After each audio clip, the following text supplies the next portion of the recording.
Welcome back to School for Startups Radio. Hope you're having a great day. I hope today is the day you go and start a business and change your life forever. My next guest is someone that I am very interested to get to know better and to find out more about their work. His name is Tali Raphaely, and he has just written a new book called The Complete Guide on How to Negotiate.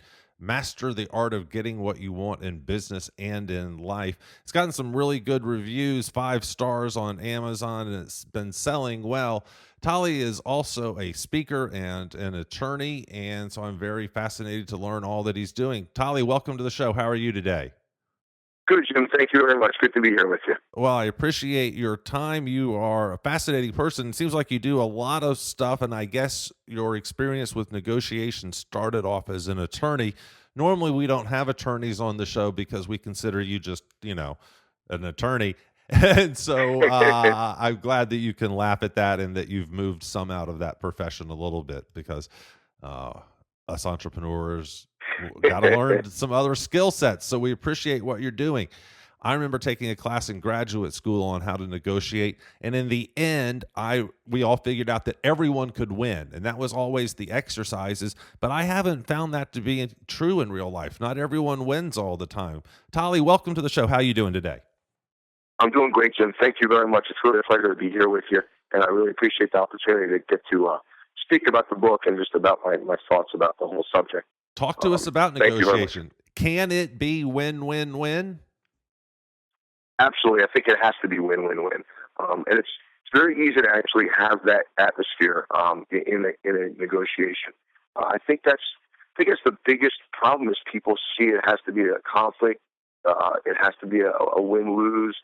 It's two parties pitted against each other. And people have a tough time with that because people also always want to be liked.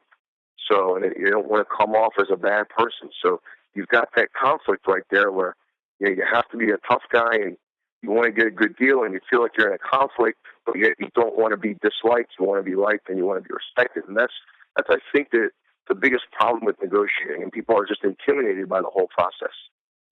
Well, it can be very scary. And you think about, where average everyday people negotiate. It's pretty rare. The average person buys a house, buys a car every 5 to 7 years. That's negotiations, but that's about it. So only us entrepreneurs or the job seekers or then the super moguls are doing a lot of negotiations, I guess, and of course you attorneys. But even and I loved this too, the fact that your book mentions just in life too, how you can use better negotiation just in life in general, just to not have disagreements with your next door neighbor or the homeowners association, right? Absolutely. I'm glad you brought that up, Jim. The basic principle is really seeing things from other people's perspective and not from your own. So if you have a conflict with, say, a neighbor, it could be about anything. It could be a tree that's in the middle of both your yards, maybe. Who knows? If you only see it from your point of view, you're never going to get what you want. You're never going to have cooperation, and you're just going to be upset and angry about the whole situation. If you do your best to see things from the other person's point of view, that's when you can really foster cooperation, and that's when everybody can be happy. You can understand that maybe it's an ego thing. So if you figure out how to deal with the person's ego, everything's okay. Maybe it's not always what you think it is. And a lot of people just assume this is what that person wants. But if you really listen to the person and understand their wants, their needs, their fears, their concerns, before you know it, you can really see things from their point of view. And then you realize, oh, that's why you didn't want to do this, or that's why you wanted me to do that. Now I understand. So and before you know it, everybody gets what they want, because both parties have actually listened to each other. Negotiation really, it goes on throughout everybody's life all day, and people just don't realize it. It really comes down to the people skills, and really how you deal with people, how you listen, how you respect others, and when you do those things, it just comes naturally to have the cooperation and to just have people get along and still have and certainly get what you want. It's just a whole different atmosphere when you see things like that. You must have failed out of attorney school. Thank you. Because you're not you, talking, because you're talking like a sane person. And I appreciate, Tali, that you're letting me make fun of you and your attorneyness. I appreciate that very much. That's a good sport of you. Absolutely. You're right. you're right. I look at my kids, they're negotiating on who's going to go swim first, who's going to water ski first, who gets the good bed. They're negotiating all the time. And so many times though, I try to look at it from the viewpoint of others, but then I realize that person's just crazy. You know, what do you do then? What if you get into the other person's shoes and you say, okay, let's talk about the reasons that they want to cut down my favorite tree? And you come to understand that they're just mean. Am I wrong? Or is this sometimes the result? What do you think? Yeah, and I'm glad you said that. Well, here's what happens when you sometimes you realize this person's just me, but then if you give people the benefit of the doubt and you say, you know what, this person doesn't want to be me, and this person doesn't want to be disliked. This person just is doing the best they can. Who knows what they're going through? I mean, they could have just found out the worst news about somebody in their family that morning. They could be going through some severe depression, financial issues we don't know anything about. So you never know what's going on in somebody else's life, and it's really hard for you to judge. So what you do instead is you just say to yourself, you know what, they're being unreasonable, but they're doing the best they can. They don't want to be this way. So how can I work around this? You have to deal with the facts. You Yep. can't get upset and you can't get emotional and start getting upset about the fact that they're not being reasonable. You have to say, okay, I've done the best I can to try to get this person to try to understand this person and try to get them to reason with me. They're not doing so. The facts of the matter are this is what it is. This is what I have to deal with. How can I still get around this? And certainly don't take it personally. I think that's the biggest problem. People start taking things personally, whether the other person feels, whether you feel like the other person is being unreasonable, whether they're being insulting, whether they're just not giving you the answers that you want. People start getting upset, and their ego gets involved, and you have to stop that from happening. And how Yep. do you do that? By just really giving the other person the benefit of the doubt, no matter what they do. I mean, obviously to a certain extent, but no matter what they do, and just say, they're doing the best they can. They don't want to be coming across this way. They must feel really strongly about this. Let's find out why. And you take a step back and you try to get that collaboration going. You try to get that sense of, hey, we're still in this together. Let's figure this out. Before you know it, people will let off a little bit, and all of a sudden you start feeling a difference in how things are going between the two parties. Once you show the person that, hey, I'm not trying to have any conflict with you. Let's just really work this out. How can we make this happen? So a lot of times you have to ask a lot of questions too to really dig deep and find out why this person feels this way, why they feel so strongly. Maybe there's a sentimental value to it. There's a sentimental reason to what they're doing. If so, it's really tough to get around that. So how do you then satisfy their sentimental value, their sentimental wants and needs, yet still make sure that you get what you want and they still get what they want? So a lot of times it's digging deep and finding out why they're being unreasonable as well. Yeah. Maybe his wife planted that tree and then she died underneath it or something. And so you're right. There's things that we might not understand. You mentioned You earlier never know. being yeah, you mentioned earlier being scared of negotiations. Why are people so afraid to do this? Well, first, I think there's a couple reasons for that. I think number one, people don't want to be taken advantage of. I think that's the main thing. Let's use a car dealership as an example. People walk into a car dealership. They already have this feeling that they're just going to get taken advantage of. They're not going to understand what's going on, and people don't like that feeling. Certainly, you want to feel smart. You want to feel like you know what you're doing. So automatically, when you feel like I guess the levels of understanding are not even, there's an intimidation factor right away.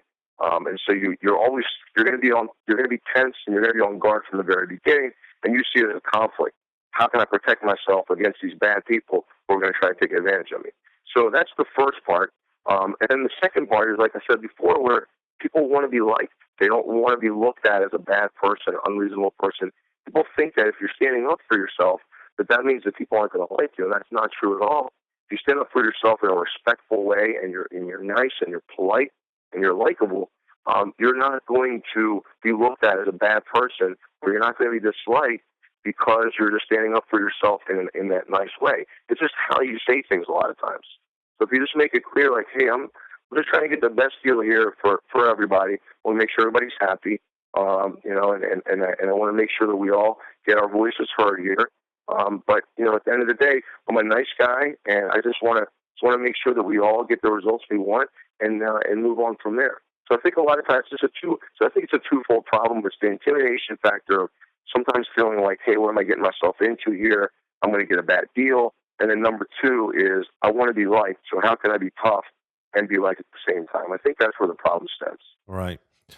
Gosh, buying a new car just it makes me mad just sitting here thinking about it because I've seen in the movies where the salesman says, "Well, let me go talk to my boss," and they go next door and get a new Coke, and then they just blow off 5 or 6 minutes talking to their buddy, and then they come back and said, "Well, the boss said this." It just feels like it's gamed to your disservice and to your disadvantage from the very beginning. And then I started thinking about politics, Tali. I agree with you. I think that if you talk long enough, you should be able to work out almost any problem. Well, then why in the hell do the smartest people in the world, the ones we elect to represent us, how come they can't negotiate? And when we hear negotiations happening in Washington, we hear comments like nuclear option and off the cliff. And it seems to me like the people who I and you have trusted to negotiate for us are the worst in the world. Well, because they're certainly not seeing things from other person's perspective or other party's perspective. They're only seeing things from their own perspective, and that's what happens. And what ends up happening is they've created an atmosphere of conflict for sure. Even though they try to say that they haven't, it's usually what happens. They stand their ground, and they really don't do a good job of cooperating with the other side and seeing where the other side is coming from. They believe that they have their constituents from their side. They believe that they have no choice but to stand for certain things. And as soon as that gets affected, they get angry and they don't want to give in. And that's so with politics. It's a lot different because these politicians, they have what they think is their are the things that they have to do, the goals they have to accomplish, the platform that they have to stand by. And I think with that type of atmosphere and that type of background, it becomes a little tougher to have a win-win. Thank God for you and I and the average person, we don't have those pressures to deal with. So it does make it a lot easier. It's easier for us to see where the other side is coming from, what they really, when they talk, you really understand what they really need as you get to know the person and you ask a lot of questions. When they tell you they need something, you ask why. And you just keep asking why and why and why. And you find out the real reasons. And it goes back to what you said with the tree. Oh, that's why. Because your wife, who's deceased, she planted that tree. Okay, that makes sense. And then, and obviously the rest of what you said about that tree. But so when you find out more and more about why the person wants what you do, it gives you a better sense as to how strongly they feel about it and how maybe you can still get them what they want without necessarily giving them what they thought that they wanted. You end up giving them what they need. And you do that by really listening and by understanding where they're coming from. So with the politicians, it's a lot different for sure. But for the rest of us, the good news is we don't have those constraints. So it's a lot easier for us to really end up with a win-win when we negotiate. Yeah, I believe so strongly if we were to pick a president, 100 senators, and 435 representatives of the House out of the phone book and sent them to Washington, that we would be in better shape as a country because those people would go up there and just do stuff and not be so Well, crazy. I don't know. I think maybe a lot of people go into these into these positions with good intentions, and I think what ends up happening is they have constituents and they have groups who are behind them and supporting them, etc. And before you know it, I think they just they have to deal with these pressures. But Sure. again, for us and the average person, life is a lot easier. That's for sure. Yeah. All right, Tali. A lot of what I am hearing can be summarized as just be a good Christian and turn the other cheek, or just if we wanted to use new age terms, we could say just be an emotionally intelligent person and never let your emotions take over. And is that summarizing your book well? How did I do? I think it's a very good summary, Jim. I really do. I think it's really just about understanding other people and not getting so stuck on your own position because you're negotiating with somebody else. You're not negotiating with yourself. If you want to negotiate with yourself, then fine, you can do that. But when other people are involved, you've got to understand other people. You've got to be able to get along with other people. And how do you do that? You do that by beginning from the very beginning, starting an atmosphere of, hey, let's cooperate. This isn't a conflict. Let's work this out together. We're in this together. And let's make sure this works out. And also, Jim, by the way, it really helps when you're trying to you're trying to get something you don't think you're going to be able to get, and you do what what we would call as a bluff. Maybe you ask for a bit more than you really wanted, but or maybe you're basically just bluffing. And what ends up happening is obviously you're taking a risk because if you're asking for too much, other side may want to walk away. But if you've basically built up this whole atmosphere of collaboration, then at the end of the day, it's very easy for you to take away your bluff and say, hey, you know what? I shouldn't. That was too much. Or hey, let's still work this out because we've come so far together. We've gone through so much together with all these talks we've had. Let's not let this just go by the wayside. Let's figure this out. And you notice, Jim, when I say that, you come back and you don't say, hey, I'm going to give in to you. You just basically say, hey, let's open the talks again because we've come so far. Let's not give up. So once you've created that atmosphere, it just makes everything else so much easier. Yeah. You're from Miami, right, Tali? I'm originally from Baltimore, Maryland, and now I spend most of my time in Miami, although I still spend time in Baltimore as well. And you do real estate in Miami? Yes, I own a nationwide real estate title company. It's called Armor Settlement Services. We do nationwide title work. We've got offices in Miami. We have an office in Baltimore, Maryland as well. I practice law. I do the real estate. I also own real estate properties. And of course, I do the speaking and the writing. Right. And is the Miami real estate market recovering at all? Yes. Really? The entire the entire South Florida market is on fire right now. It's Oh, amazing what's happening. because the last Everything is I heard maybe a year ago that there were 100,000, and I just couldn't believe it, but it was from a good source. 100,000 two-bedroom, two-bath condos in Miami for sale. that may have been true, but I'll tell you what. In the last year, it's amazing what has happened. There's less inventory now. They've started all the places where you saw all the cranes and everything has just kind of stopped, and all the building has stopped. It's now resumed again. Things are looking really, really good in the South Florida market. And that's all over South Florida now, Okay. especially in Miami. A And, lot of foreign money is coming in as well. Yeah, it's hopping right now. and your title company, you started that company yourself? So my partner started the company. Actually, I joined him about a year after, and we've been doing this for about 12, 13 years now. And it's going great. So It's been. when you I'm meet a sorry. new person on an airplane, what do you tell them? Do you say, I'm a real estate investor, or I'm an author, or I'm a speaker, or I'm an attorney? What's the one word that you describe yourself as first? That's a very good question, Jim. Human God, I wish I being? had an answer to that. Definitely a person because that's what it comes down to. I'm just a guy just trying to do the best he can, and so is everybody else, and that's why guy, gal, that's why I tend to be able to get along with everyone, no matter where they're from, what they do. It's just a sense of hey, we're all in this together. Yep. I find that emotional intelligence is the hardest thing to run across, but the most valuable asset that there is. You agree? I could I could not agree with you more, Jim. I think that you hit it right on the head. I think it's very important. I think the way you get along with people, the way you come across to people, is going to determine almost everything about your life. It really is. It's going to determine your level of happiness more so than your regular book smart intelligence or anything else, physical appearance or anything. If you look at the people who seem to really be happy in life, the people who are successful, you see that they get along with people very well. They have a certain charismatic personality where people want to be around them. They're positive. They care about others, and I think you see that all across the board with successful people who are living good, happy, productive, fulfilling lives. I agree. And so if you were to define the two or three characteristics of emotional intelligence, does that mean not being an explosive temper personality, laughing things off? What does it mean to be emotionally intelligent to you? Not being a liar? What does it mean to you? Yeah. Well, integrity is first and foremost. I think honesty is always the best policy. I think that it's really hard to be able to look yourself in the mirror or sleep at night if you know that you've been dishonest. So that goes without saying. I take that very, very seriously.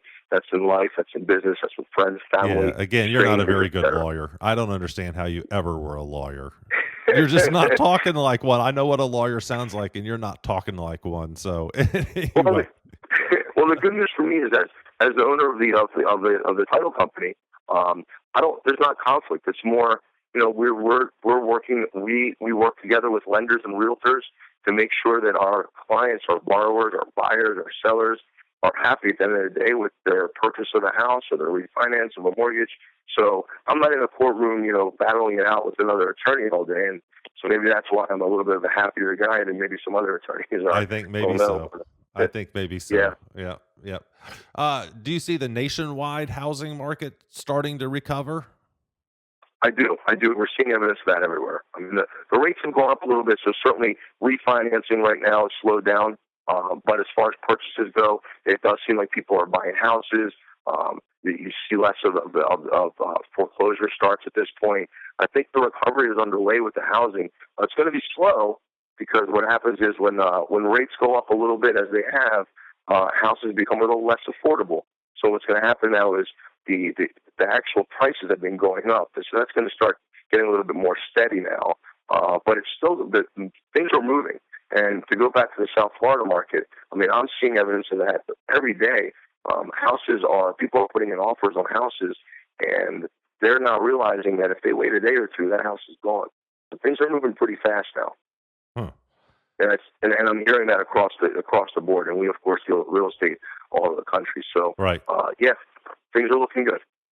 All right. Well, I'm glad to hear that. I hope that some of the industries start to recover, and that we get this economy going again.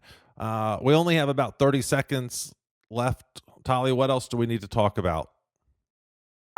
Jim, I think that's it. You've done an amazing job with your show. I really appreciate what you're doing for everyone, and I really appreciate you having me on so that I can share my ideas and my thoughts with everyone. I've got nothing else to say other than thank you very much, and I look forward to speaking with you again in the very near future, Jim. Well, likewise, the next time you publish a book or something, we would love to have you on. How can people get in contact with you other than buying the book on Amazon? What is the best way for them to get in touch with you, hire you as an attorney, hire you as a speaker? How should people find out more about you? Sure, Jim. Well, my website is taliraphaely.com. It's T as in Tom, A-L-I, and Raphaely is R-A-P as in Paul, Haely. That's Y as in yes, .com. My title company is Armor, A-R-M as in Mike, O-U-R, titlecompany.com. My email address, they could just send me an email at Tali, T-A-L-I, at taliraphaely.com. Fantastic. I appreciate it so much. And you have been fascinating. And I really do appreciate you being a good guest and letting me tease you about being a lawyer. So you are an emotionally intelligent person, Tali. Thank you, Jim. I think you are as well. I appreciate Well, you have appreciate the no kind idea. words. You have no idea about my secret identity. So anyway, thank you for your time, Tali Raphaely. And we will be right back with more School for Startups Radio in just a second.